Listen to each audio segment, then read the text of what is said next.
John, late there, I guess the last possession, you were pretty demonstrative after the buzzer. Did you think you'd forced a turnover? No, I mean, that was just kind of the emotions of the game. There was 1 second left, so, I mean, I tried to foul him, but at the end of the day, I mean, there's 1 second left. That's just me being emotional, so nothing there really.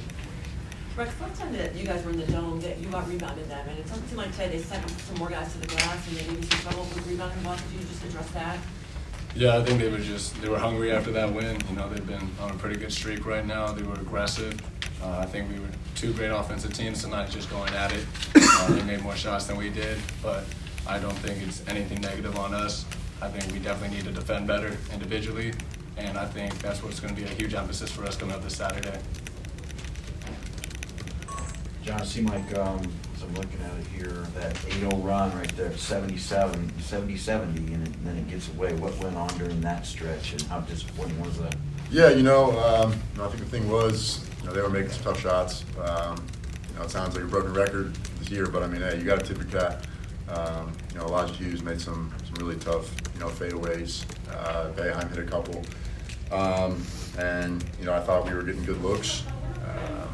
When Dango gets that high post, we're living with that 10 times out of 10. So just didn't bounce our way at the end. It's disappointing for sure, but like Rex said, we got to move forward Saturday because that's a big one, and a big opportunity. Rex, close to the end there, you and I'm not sure if it was Prentice, may have been John, I wasn't quite sure, but it seems like you guys hit a couple shots there to make it really close when it looked like it was out of reach there with 2 minutes left. Did that maybe give you guys some hope that, hey, this thing isn't over yet? When I think our mentality has been the whole season that we're never out of a game.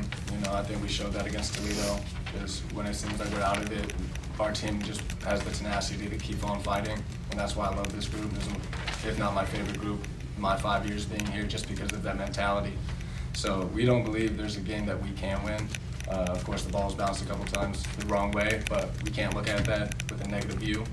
We got to just keep learning from it, watch more film, and then come back on Saturday and hopefully go get that W down in Tallahassee. What has to change in those last 4 minutes or so, the crunch time, for you guys to tilt it your way? Repeatedly, it seems to go the other. I think attention to detail. I think what we did at Georgia Tech, we were really locked in. We were rebounding. We were really good with the ball. We were getting fouled. We kept the lead.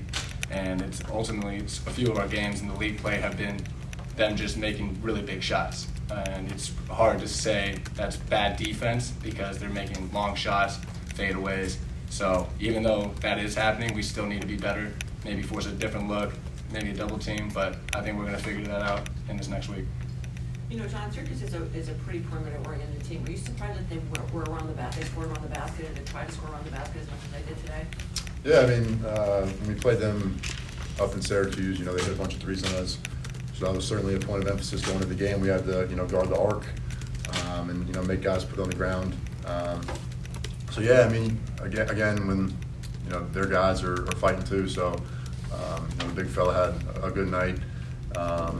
And yeah, when we're so pushed out on their shooters, Boeheim, Girard, and Hughes, it leaves some holes down low.